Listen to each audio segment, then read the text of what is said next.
భగవన్నామాన్ని పిలిచి భగవంతుణ్ణి అయోమయానికి గురి చేసిన వాళ్ళు కూడా ఉన్నారు. ఏ ఎవరిని పిలుస్తున్నాడు అలా అర్థం కాలేదు. అలా పిలిచిన వాడు ఒకడున్నాడు లోకంలో, అలా శరణాగతి చేసిన వాడు ఒకడున్నాడు. ప్రాణం పోయే ముందు భగవన్నామం చెప్పిన కారణానికి ఫలితమేమో తెలుసా? భగవన్నామము యొక్క వైభవం ఏమిటో, ఆయన్ని పిలవడం అంటే ఏమిటో, ఆయన్ని పిలిచినప్పుడు ఆయన ఎంత త్వరతో వస్తాడో, కోటి జన్మల నుండి తను చేసినటువంటి పాపాలు ఏ ఉన్నాయో, ఇంతకన్నా ముందు జన్మల నుంచి ఉన్నటువంటి పాపాలు ఏ ఉన్నాయో, ఆ పాపాల రాశి అంతా కూడా ప్రాణోత్క్రమణంలో నారాయణ అన్నాడు కాబట్టి కాలిపోయాయి. లేవు ఇతనికి పాపాలు. మీకు ఈ ధర్మ సూక్ష్మం తెలియదు. పెద్ద దూది పర్వతం ఉంది. ఒక నిప్పు రవ్వ చాలదా కాలిపోవడానికి? ఒక్కసారి నారాయణ అన్న నామం చాలదా పాపాలు కాలిపోవడానికి? నామము చాలా తక్కువ అని భావన చెయ్యవద్దు. నామ సంకీర్తనము ఎంత గొప్పదో తెలుసా? భగవన్నామము చెప్పడానికి పెట్టి పుట్టి ఉండాలి. అది లేనినాడు ఆ నామం చెప్పేటటువంటి అదృష్టం పట్టదు. కూలిన చోట, కొట్టబడి కుండిన చోట, మహాజ్వరాదులన్ ప్రిలిన చోట, సర్పముఖ పీడలు పొందిన చోట, ఆర్తులై తూలిన చోట, విష్ణు భవదూరుని పేర్కొని రేనియ కాలుని యాతనా వితతి పూనరు కానరు దుఃఖభావముల్. భగవన్నామం ఎప్పుడు చెప్పచ్చు అంటే నియమం లేదు, ఎప్పుడైనా చెప్పచ్చు. గజేంద్రుడు ఎప్పుడు చెప్పాడు? ప్రాణం పోయాడు ఎప్పుడు చెప్పాడు? ద్రౌపదీదేవి ఎప్పుడు చెప్పింది? ఏకవస్త్రయ్యి ఉండగా చెప్పింది సభలో. ఒక మంత్రం చెయ్యాలంటే నియమాలు ఉంటాయి. కదలకూడదు, అంగన్యాస కరన్యాసాలు చెయ్యాలి, దాని మీదే దృష్టి పెట్టాలి, వెన్నుపాము నిటారుగా ఉంచాలి, జపం చెయ్యాలి. భగవన్నామం చెప్పడానికి నువ్వెక్కడున్నావన్న దానితో సంబంధం లేదు. ఆఖరికి మంచం మీదున్నా కూడా గోవిందనామం చెప్పచ్చు. దుస్వప్నే స్మర గోవిందం సంకటే మధుసూదనం కాననేనా రసింహశ్చ పావకే జలసాయినం జలమధ్యే వరాహంచ పర్వతే రఘునందనం. ఎక్కడున్నా భగవన్నామం చెప్తూనే ఉండొచ్చు. భగవన్నామం ఇప్పుడిప్పుడు చెప్పవలసి ఉంటుంది, ప్రయత్నపూర్వకంగా అలవాటు కావాలి. ఎలా అంటే కూలిన చోట అలా వెళ్ళిపోతున్నాడు, ఏదో పరద అడ్డొచ్చింది, తూలేడు, పడిపోతున్నాడు. గబుక్కను నోటి వెంట నారాయణ అనో శివ అనో అనడం అలవాటు కావాలి. తూలిపోయాడు, భగవన్నామం నోటి వెంట రాలేదు, చిన్నబుచ్చుకోవాలి, అలవాటు కావట్లేదు. తూలిపోతేనే అవలేని వాణ్ణి రేపు ప్రాణోత్క్రమణంలో ఏమంటాను? కాబట్టి తూలిన చోట, కొట్టబడి కుందిన చోట. వేదిక మీద ఉపన్యాసం చెప్పి పైకి లేచాడు. పైన ఒక పెద్ద దూలం ఉంది, తల మధ్యలో ధమ్మని తగింది. కళ్ళ ముందేదో మెరుపు మెరిసినట్టయి ఒక్క లిప్త కాలం అన్నీ మరిచిపోయాడు, అసలు ఏం గుర్తురాలా. తర్వాత గుర్తొచ్చింది. అప్పుడు వెంటనే భగవన్నామం చెప్పగలవా? కూలిన చోట, కొట్టబడి కుందిన చోట, మహాజ్వరాదులన్ ప్రేలిన చోట. 104, 105 జ్వరం వచ్చేసి ఒంటి మీద తెలివి లేనప్పుడు భగవన్నామాన్ని పలవరించగలవా? మహాజ్వరాదులన్ ప్రేలిన చోట, సర్పముఖ పీడలు పొందిన చోట. అలా వెళ్ళిపోతున్నావు. అకస్మాత్తుగా త్రాచుపాము వచ్చి ఇలా పడగ విప్పింది. కేశవ, మాధవ, గోవింద, నారాయణ, మధుసూదన అనగలవా? లేకపోతే బాబోయ్ బాబోయ్ బాబోయ్ అంటావా? అలా సర్పముఖ పీడలు పొందిన చోట, ఆర్తులై తూలిన చోట, ఏదో ఒక కోరిక కోసం ఆర్తితో తూలిపోతున్నాడు. అప్పుడు భగవన్నామం గుర్తొస్తుందా? ఆర్తులై తూలిన చోట విష్ణు భవదూరుని పేర్కొనిరేమి. అప్పుడు కాని విష్ణునామం చెప్పగలిగితే ఆ కాలుని యాతనా వితతి కానరు పూనరు దుఃఖభావముల్. యమధర్మరాజు గారి యొక్క దర్శనమే ఉండదు. అందుకే శంకరాచార్యులు వారు భజగోవిందం చేస్తూ ఒక మాట అంటారు. ఆ భగవద్గీత కించిదీత గంగాజలలభ కణికాపీత సకృతపియేన మురారి సమర్చ క్రియతే తస్య యమేన నచర్చ. యమధర్మరాజు గారు రావడం, మనని రమ్మండం, బాబోయ్ నేను రానండం, ఆయన పీకుతూ ఉండడం, మనం లాగుతూ ఉండడం ఏమి ఉండవు. హాయిగా భగవంతుని యొక్క పార్షదులు వచ్చి తీసుకెడతారు. అందుకే ఎప్పుడూ భగవన్నామము చెప్పవలసిందే. భగవన్నామము చెప్పేటప్పుడు భగవన్నామముగా చెప్పాలని నియమం లేదు. బిడ్డ పేరు పెట్టి పిలిచిననైన, విశ్రామ కేళినైన, పద్య గద్య గేయ భావార్థములనైన కమలనయను తలుప కలుషహరము. విష్ణుదూతలు చెప్తున్న మాటలు. పిల్లలకి భగవంతుడి పేర్లు పెట్టుకున్నాడు. పెట్టుకున్నందుకు ఆ పేరు పెట్టి పిలుస్తాడు. ఒరే కార్తికేయ ఇలా రారా అంటే, అమ్మ శ్రీకరి ఇలా రావే అన్నాడు. అస్తమానం భగవన్నామం పిలుస్తున్నాడు. ఎవరిని? తాత అయిపోయాడు కదూ భ్రాంతి మనవల మీద. ఆ మనవల్ని తలుచుకుంటాడు రోజు పరిమాట్లు. కార్తికేయుడు ఏం చేస్తున్నాడో, శ్రీకరి ఏం చేస్తోందో అంటాడు. భ్రాంతితో మనవల్ని గుర్తు తెచ్చుకు తలుచుకున్నా భగవన్నామం చెప్తున్నాడు కాబట్టి పుణ్యం వస్తుంది. అది తుస్సు పుస్సు పెట్టుకుంటే పాపం వస్తుంది, వాడికి అభ్యున్నతి ఉండదు. కాబట్టి బిడ్డ పేరు పెట్టి పిలిచిననైన విశ్రామ కేళినైన ఆఖరికి ఆడుకుంటున్నాడు. ఆడుకునేటప్పుడు నువ్వు రాముడి పక్షం, నేను కృష్ణుడి పక్షం. కృష్ణ పరివారం పేర్లన్నీ ఇటు పెట్టుకున్నాడు, రామ పరివారం పేర్లన్నీ అటు పెట్టుకున్నాడు. లక్ష్మణుడు అవుట్, భరతుడు అవుట్, శత్రుఘ్నుడు అవుట్ అంటున్నాడు. అలా అన్నందుకు హనుమ ఒక్కరిని మాత్రం పట్టుకోలేకపోతున్నాం. ఆ హనుమ ఒక్కరి వల్ల మళ్ళీ తరుంకూత వచ్చేస్తున్నారు, మళ్ళీ అందరూ వచ్చేస్తున్నారు అంటున్నాడు. అలా అస్తమానం ఆ నామాలు అంటున్నాడు కాబట్టి పుణ్యం. విశ్రామ కేళినైన పద్య గద్య గీత భావార్థములనైన, అది పద్యం కావచ్చు, గద్య కావచ్చు, గేయం కావచ్చు, భావం కావచ్చు, అర్థం కావచ్చు, భగవన్నామం ఉంటే చాలు.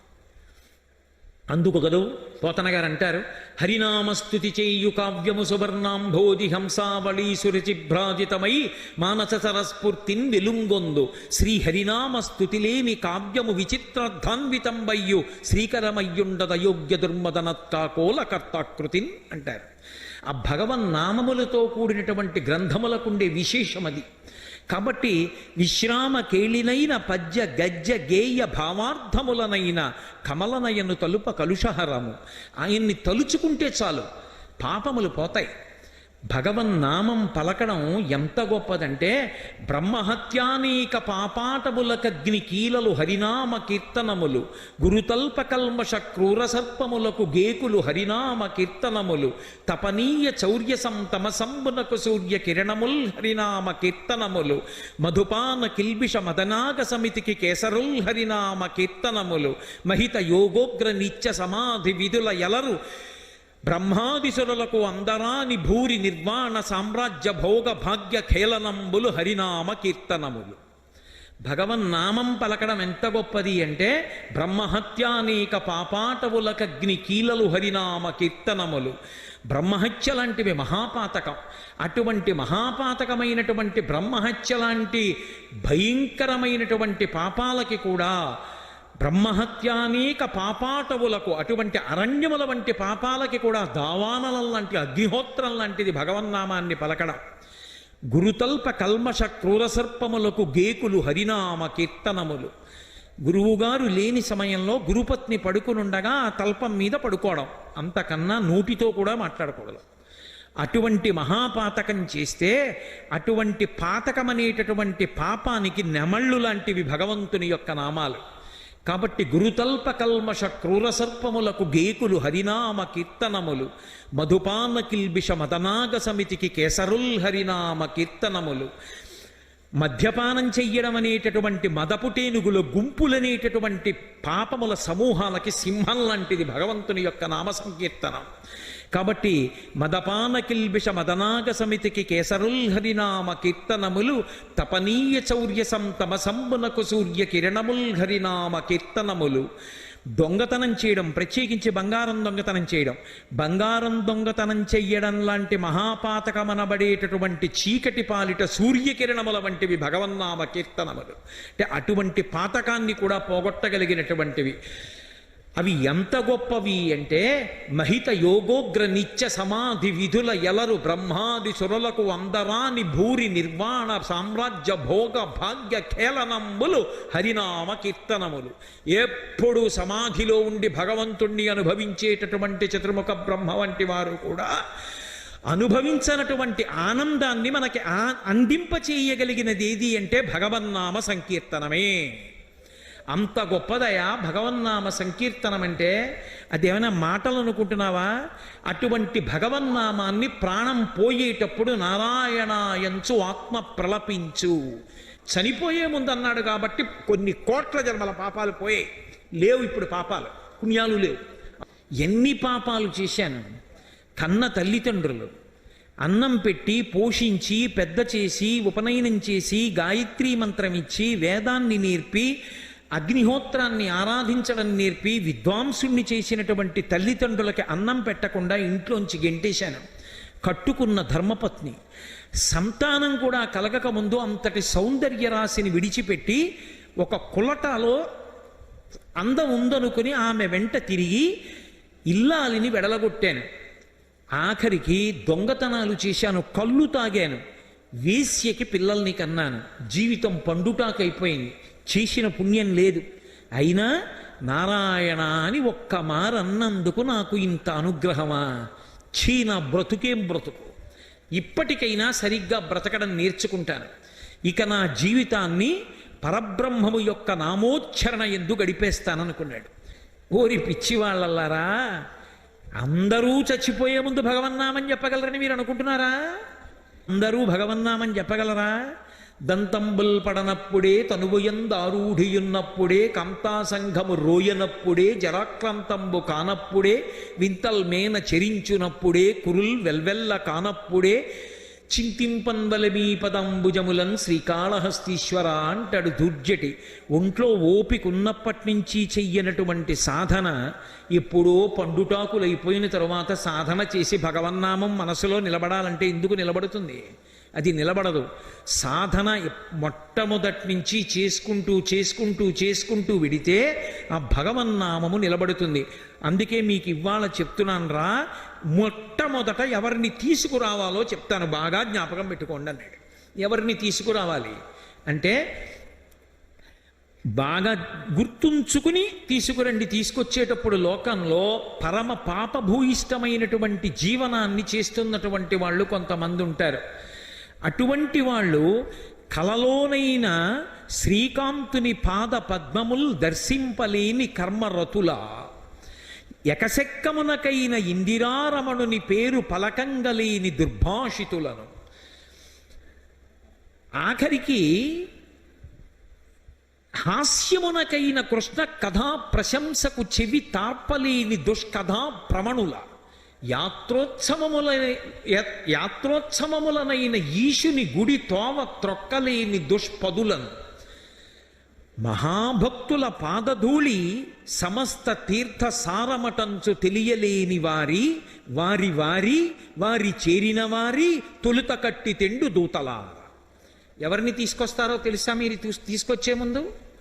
ఎకసక్కమునకైన ఇందిరారమణుని పేరు పలకంగలేని దుర్భాషితులను.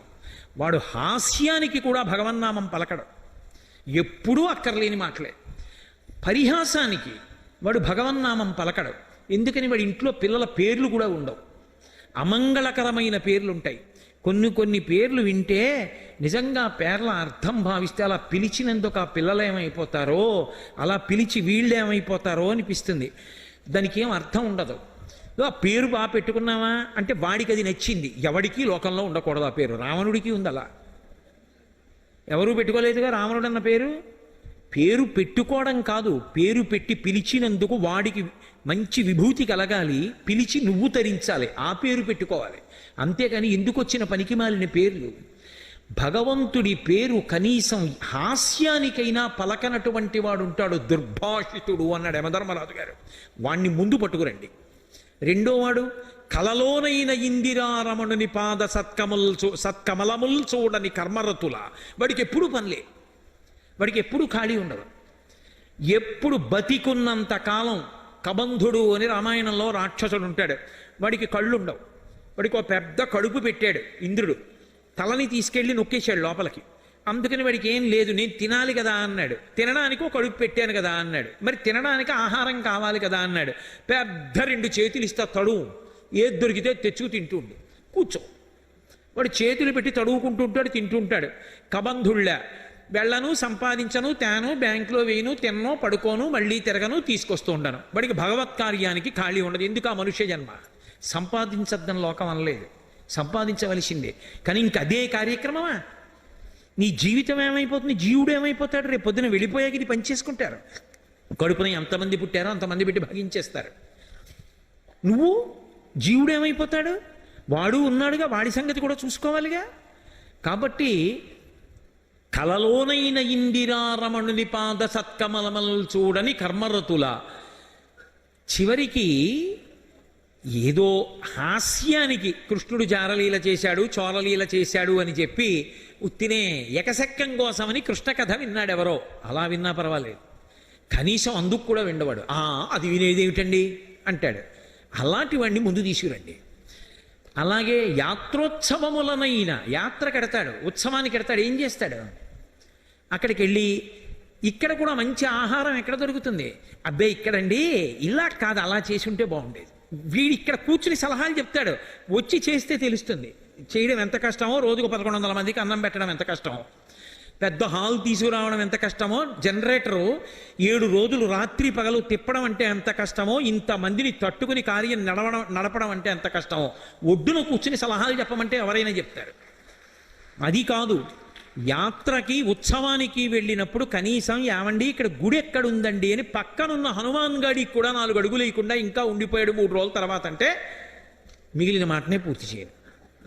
యాత్రోత్సవములనైన ఈశుని గుడి త్రోవ తొక్కలేని దుష్పదులను మహాభక్తుల పాద ధూళి సమస్త తీర్థ సారమటంచు ఎరుగలేని వారి. సమస్త తీర్థముల యొక్క సారం ఎక్కడుంటుందంటే మహాభక్తుల యొక్క పాద ధూళి ఎందు ఉంటుంది. అటువంటి వారి పాదాలకి నమస్కరించడానికి అహం అడ్డొచ్చి నిటారుగా తాటి చెట్టులా నిలబడేవాడు ఎవడుంటాడో వారి వారి వారి వాడికి మేము వాడి వాళ్ళమండి అని గర్వంగా చెప్పుకునే వాళ్ళు ఎవరున్నారో వారి వారి వారి చేరిన వారి, అలాంటి వాళ్ళ చుట్టూ చేరిన వాళ్ళని తొలుత కట్టి తెండు దూతలారా, వాళ్ళ అక్కర్ల భూమి మీద ముందు కట్టి తెచ్చేయండి. మరి ఎవరి విషయంలో జాగ్రత్తగా ఉండాలి? కమలనయను మీది భక్తి యోగమెల్ల ముక్తి యోగమటంచు మొదలెరుంగు అట్టి వారి జోలికెళ్ళవలదు దూతలారా. ఎవరు భగవంతుని మీద భక్తియే ముక్తియోగమని నమ్మి బతుకుతుంటారో అలాంటి వాళ్ళ జోలికి వెళ్ళవద్దు. భగవంతుని యొక్క భక్తులతో నిరంతరము మాట్లాడడం కూడా మహాభాగ్యం.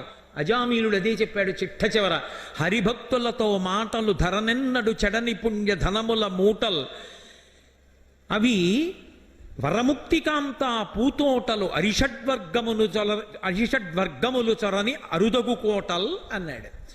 ఎక్కడి నుంచి వస్తుందా సంస్కారం అంటే భగవంతుని యొక్క భక్తులైన వాళ్లతో కూడి ఉన్నా ఎప్పుడూ భగవన్నామం వినడం, భగవత్ కథ వినడం, భగవత్ సేవ చేయడం, ఆయనతో గుళ్ళకెళ్ళడం, గోపురాలకు వెళ్ళడం, తీర్థానికి వెళ్ళడం, నదికి వెళ్ళడం, భగవన్నామం పలకడం, భగవత్ కథాశ్రవణం, అనురక్తి, సంస్కారము ఇవి ఉద్భవిస్తాయి. అటువంటి హరిభక్తులతో మాటలు ధరనిన్నడు చెడని పుణ్య ధనముల మూటల్. సంపాదించుకున్న ధనం పోవచ్చు, కానీ హరిభక్తులతో కలిసి ఉన్నందువల్ల వచ్చినటువంటి పుణ్యమనబడేటటువంటి ధనము యొక్క మూట పాడయ్యేది కాదు. ధరనెన్నడు చెడని పుణ్య ధనముల మూటల్ వరముక్తికాంత పూతోటలు. అటువంటి వారితో మాటలు ముక్తికాంత పూతోటలు. అరిషడ్వర్గములు చరని అరుదగు కోటల్. కామక్రోధ లోభమదమోహమాత్సర్యములు ప్రవేశించని అరుదైన కోట. మామూలు కోటల్లోకి శత్రువులు ఎప్పుడోప్పుడు ప్రవేశిస్తారు, ఏ ఉడుగునో ప్రవేశపెట్టి. కానీ ఈ కోటలోకి అంతఃశత్రువులు కూడా ప్రవేశించారు. ఏ కోటలోకి? భగవద్భక్తులతోటి సహవాసం ఉంటే. కాబట్టి అటువంటి వారి జోలికి వెళ్ళవద్దు దూతలారా అని యమధర్మరాజు గారు చెప్తాడు. కాబట్టి అజామీళోపాఖ్యానం మనకి భాగవతంలో ఏం నేర్పిందంటే, ఏదో ఒక కారణానికి ఎప్పుడో అప్పుడు భగవన్నామని చెప్పడం నేర్చుకో. కంచికామకోటి పీఠాధిపత్యం వహించిన మహాపురుషులు చంద్రశేఖరేంద్ర సరస్వతి మహాస్వామి సభలకి వెళ్ళి, అయ్యా మీకు అది ఇస్తామండి ఇది ఇస్తామండి అని అడిగితే, నాకు అవన్నీ అక్కర్లేదు, నేను సన్యాసిని, నేను అడిగింది మీరు ఇస్తారా? ఇస్తాం. అందరూ ఇవ్వగలరు, ఇస్తారా? ఇస్తాం. మీ జీవితంలో ప్రతిరోజు 2 నిమిషాలు నాకు ఇచ్చేశానని, దానం చేశానని చెయ్యెత్తండి. అందరూ చెయ్యెత్తేవారు. కాబట్టి మీ జీవితంలో ప్రతిరోజు 2 నిమిషాలు నావి కదా, నే చెప్పినట్టు చెయ్యాలి. 2 నిమిషాలు ఎప్పుడో అప్పుడు భగవన్నామని చెప్పండి. మీరు నాకు ఇచ్చేశారు కాబట్టి ఇప్పుడు 2 నిమిషాలు ప్రతివాడి చేత భగవన్నామని చెప్పించి ఎన్ని కోట్ల మందిని ఉద్ధరించారు. అది మహానుభావుల జీవితం అంటే.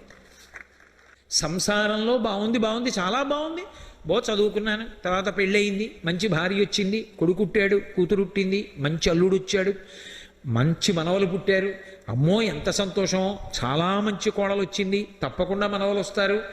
నీ పరిస్థితి ఏమిటి? ఎన్నేళ్ళు వచ్చేసాయి? 50 దాటిపోయావు. మనవలు పుడతారు, మనవలు పెద్దవాళ్ళు అవుతారు, మనవరు కాలేజీకి వెడతారు, నీకు 70, మనవలు ఇంకా పెద్దవాళ్ళు అవుతారు, వాళ్ళ పెళ్ళిళ్ళు అవుతాయి, వాళ్ళకి అక్షతలు వేస్తావు, నువ్వు 80. మళ్ళీ వాడికో మనవడు పుడతాడు, నీకు మునిమనవడు పుట్టాడు, నీకు కనకాభిషేకం చేశారు 90. సాధించింది ఏమిటి? అడుగు నుంచి వచ్చేస్తోంది మృత్యువు కాలంలోనే. ఏది పట్టుకుంటుంది? కాలు పట్టుకుంటుంది. ఉన్నన్నాళ్ళు కాళ్ళతో తిరుగుతాడు, మృత్యు వచ్చింది ఇంకెక్కడికి తిరగడక్కడ పడుకుంటాడు.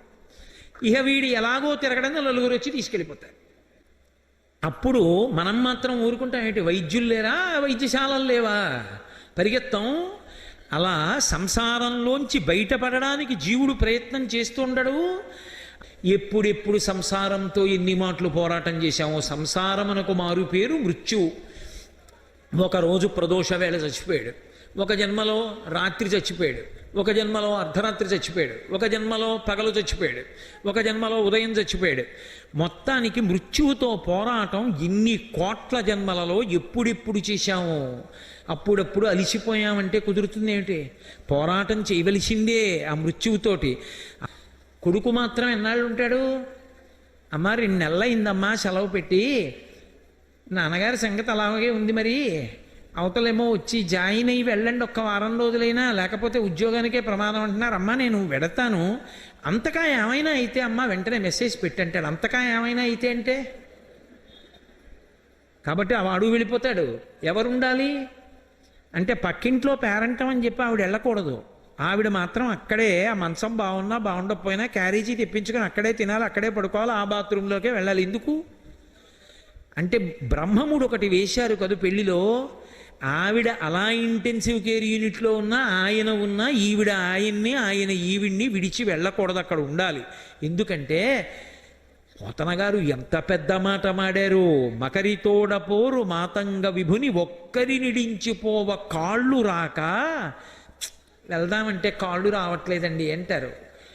కాళ్ళు రాక కోరి చూచుచుండే కుంజరీయూధంబు. అస్తమానం అద్దం దగ్గరికి వచ్చి లోపలకోసారి చూస్తుంటారు. ఒంటి నిండా గొట్టాలు, ఈయన అలా తలగడా మీద పడుకుని ఉంటాడు.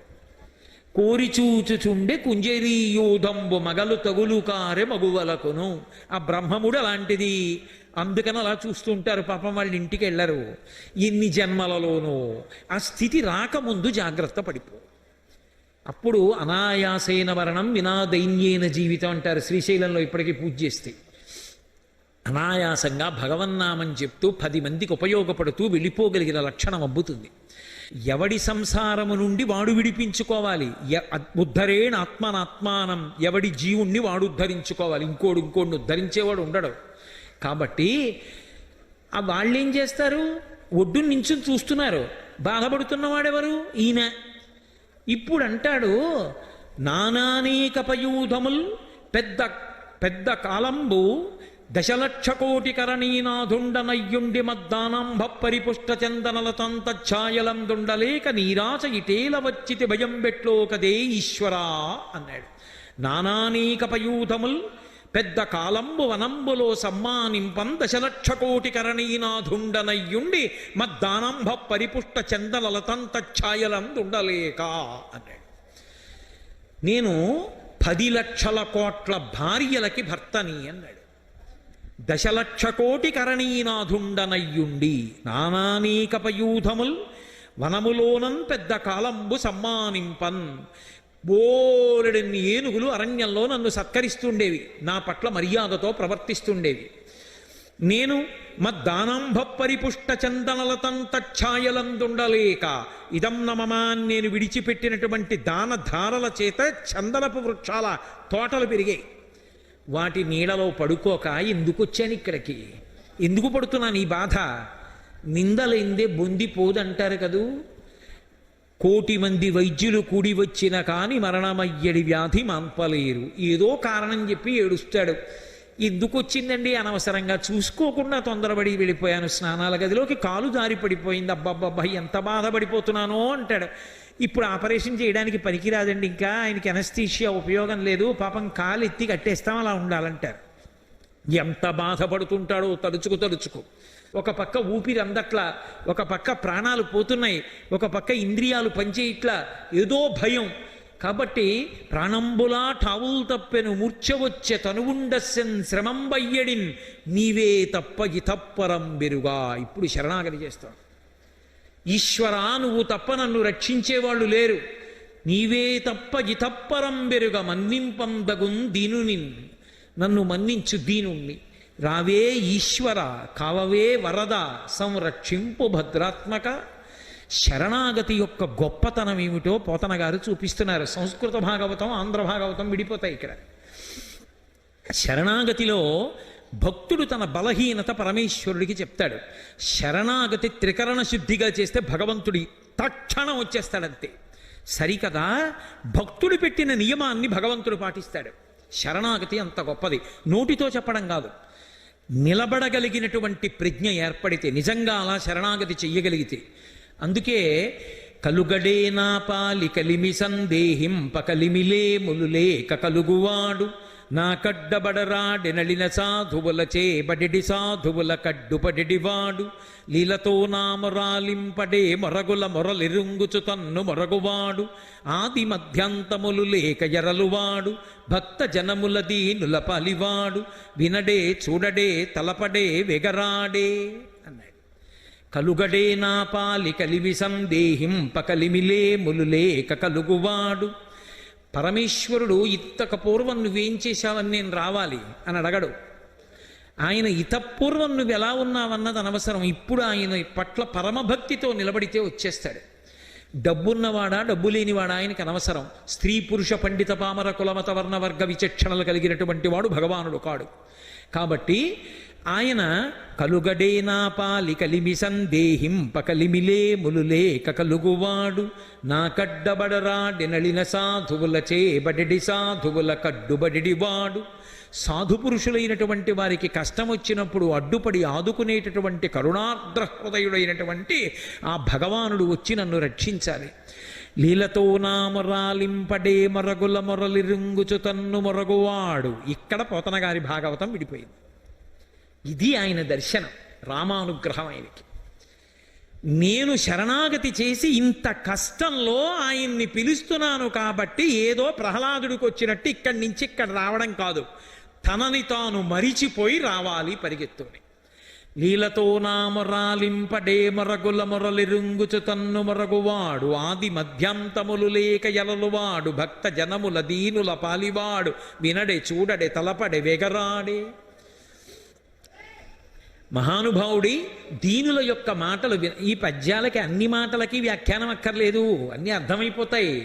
కాబట్టి అటువంటి భగవానుడు రావాలి. ఇక్కడ వరకు ఆంధ్రీకరించి ఓ కమలాప్త, ఓ వరద, ఓ ప్రతిపక్ష విపక్ష దూర, కుయ్యో కవియోగి వంద్య సుగుణోత్తమ, ఓ శరణాగతామరానోక, ఓ మునీశ్వర మనోహర, ఓ విమల ప్రభావ, రావే కరుణింపవే శరణార్థిని నన్ను కావవే అన్నాడు.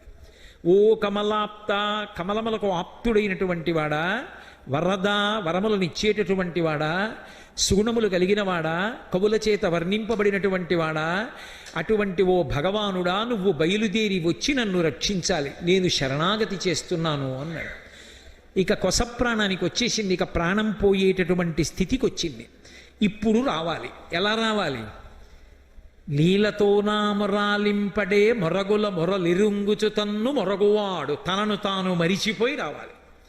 తనను తాను మరిచిపోయి ఎలా రావాలి? పోతన గారి ఘంటం కదల్లా. ఎక్కడి నుంచి రావాలి? కలం నడవక ఘంటం అక్కడ పెట్టేసి భాగవతం మూసేసి కూతుర్ని పిలిచారు. అమ్మా నదికి వెళ్ళి స్నానం చేసి సంధ్యావందనం చేసుకొని వస్తానమ్మా అని బయలుదేరి వెళ్ళిపోయారు. ఇలా 4 అడుగులు బయటికి వెళ్ళారు, మళ్ళీ వచ్చారు. పోతన గారు నివాసం ఉన్న ప్రదేశం చూడాలి. ఆ ఇల్లు లేదు కానీ ఆ ప్రాంగణం తొక్కాలి ఒక్కసారి.